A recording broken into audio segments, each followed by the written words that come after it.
Exercise 1.1 इसमें क्या करना है, हमको ये दो नंबर्स का 306 और 657 का HCF निकाल के दिया है क्वेश्चन में, वो है 9।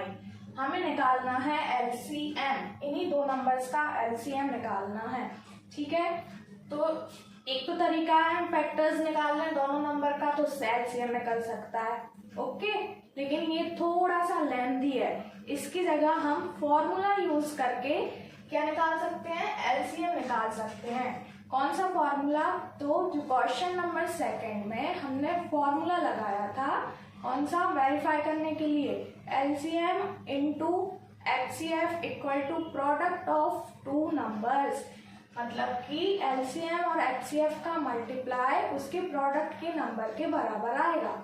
तो उस फॉर्मूले से हम HCF या फिर LCM कुछ भी फाइंड कर सकते हैं। कभी भी आपको LCM या फिर HCF में से एक कोई चीज दी हो और एक ना दी हो, तो वही फॉर्मूला यूज करके हमें दूसरी चीज फाइंड करनी है। तो करते हैं, देखो फॉर्मूला यूज करेंगे हम, LCM multiply by HCF equal to first number multiply by second number.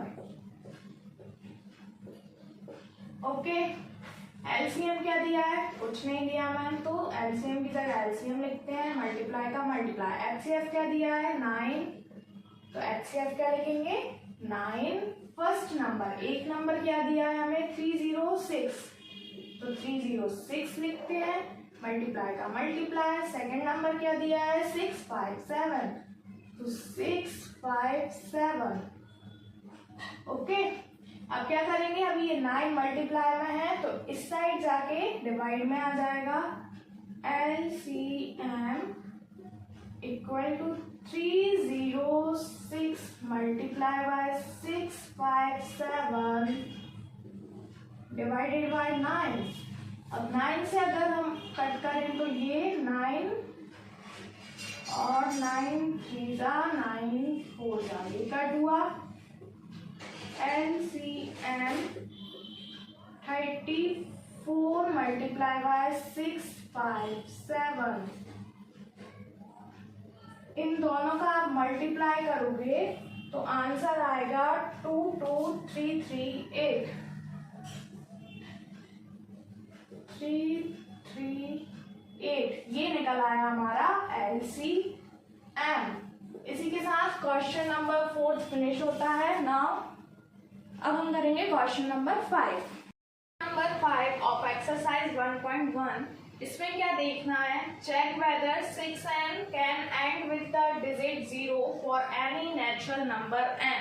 देखो, इसमें हमें चेक करना है कि 6 की पावर हम कोई भी नेचुरल नंबर को रख देंगे। नेचुरल नंबर मतलब 1 2 3 4 5 6 कुछ भी, ठीक है, 1 से तो कुछ भी रखेंगे, तो जो डिजिट आएगा, मतलब जो पावर रखने के बाद जो डिजिट आएगा वो 0 से एंड होगा, ये हमें बताना है। लेकिन इसको करने से पहले आपको एक चीज ध्यान रखनी है कि 0 से वही डिजिट एंड होते हैं जिनके फैक्टर्स में 2 और 5 आता है।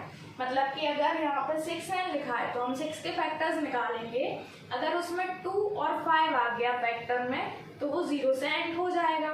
ठीक है, 6 की जगह अगर 10 लिखा होता, 10 के फैक्टर्स निकालते हम, तो उसमें 2 और 5 अगर आ जाता तो वो 0 से एंड हो जाता। 2 और 5 नहीं आएगा तो वो 0 से एंड वो नंबर नहीं हो सकता।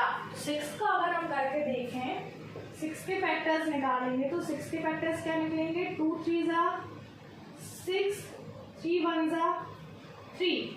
6 के फैक्टर्स क्या निकल रहे हैं, 2 और 3 निकल रहे हैं, मतलब ये 0 से एंड नहीं होगा। अब इसको लिखेंगे कैसे, तो अगर हम 6 के फैक्टर्स निकालेंगे 6 एंड के, तो हमें क्या निकले, 2 multiply by 3 n।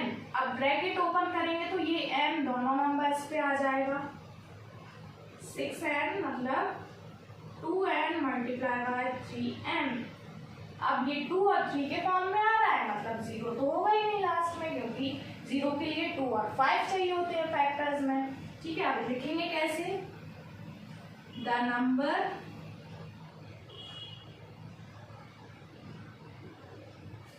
Can not and with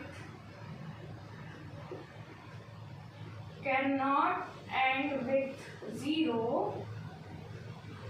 because